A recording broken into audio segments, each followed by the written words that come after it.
Okay, isang magandang umaga po mga kabukid, mga kabarangay at saka mga kanayon dito po sa bayan ng Chaong.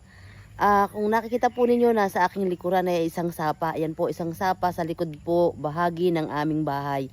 Ito pong sapang ito ay isa sa hindi naman kalakihang sapa dito, pero napakaraming sapa po dito sa aming barangay, Kabatang, kung saan ang tubig dito ay nagmumula po sa Ilaya. Tayo po ay nasa laylaying bahagi ng bundok ng Banahaw, kung saan pag umuulan, marami pong tubig na bumababa, buhat po diyan, na hindi naman lahat ay sa ilog ang punta at pumupunta at bumabaybay sa mga ganitong sapa. Kung saan, ito pong sapang ito ay dire-diretso sana yung flow dito po sa paibaba ng aming barangay. Ngayon, ito po ang naging sanhi ng problema namin ngayon na kinakaharap. Malaking problema pong kinakaharap sapagkat simula po nang gawin ang TR4. Yan po, kita naman po ninyo. Yan, kita nyo yan, mga bundok ng lupa na nakatambak diyan. Yan po yung ginagawa nating TR4.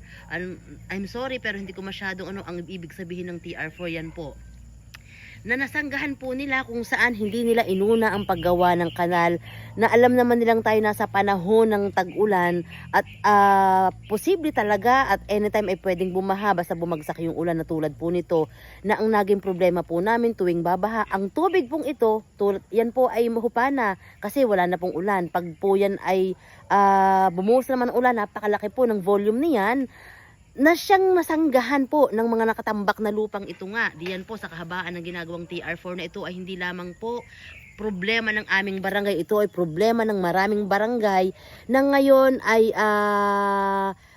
nasa under construction nga nito pong TR4 na ito, kung saan ang tubig na nasanggahan nila ay pumupunta doon sa mga bahayang hindi naman dapat at hindi naman talaga binabaha, kung saan ito po ang naging hinaing sa amin pong barangay, lalo't higit sa pamunuan po ng sanggunian. Gusto po naming bigyan tugon ang kanilang kahilingan, ang kanilang karaingan, sapagkat tuwing na lamang babaha sila ay umaapaw ang kanilang tahanan. Tulad po makikita po ninyo sa mga huling video na ipinakita po ng aming sanggunian, talaga naman po na nakakaawa.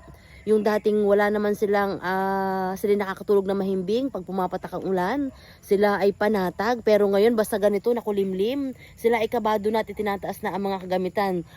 Makikita naman po natin sa live po ng aming punong barangay kung saan ipinakita niya yung mga ref na natumba na dahil nga umabot na taas sa baywang ang tubig sa kanilang tahanan, na tuwing uulan ito ay ang kanilang pinapangambahan. At alam naman po natin, pagka po naman talagang baha ang pumasok sa ating tahanan, lahat po ay perwisyo. Una, paglilinis, mga bagay na nababasa, kung paano liligpitin, at syempre yung mga nasisira.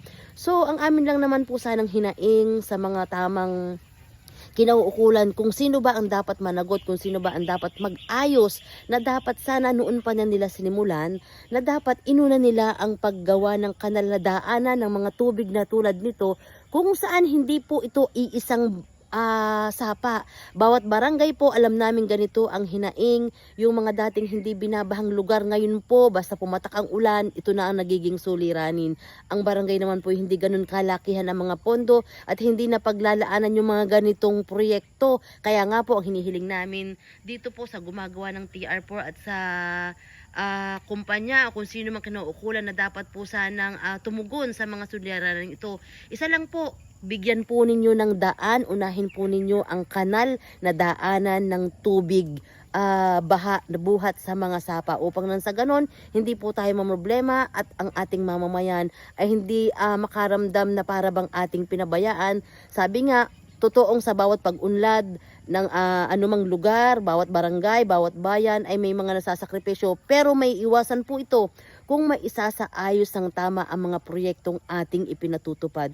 So bilang isa sa sangguniang barangay ng Kabatang, bilang isa sa mamamayan sa barangay ng Kabatang, kami po ay humihiling, kami po ay nakikiusap na sana ay bigyan nyo ng pansin, bigyan nyo ng tugon, sapagkat mahaba po itong ulan na ito.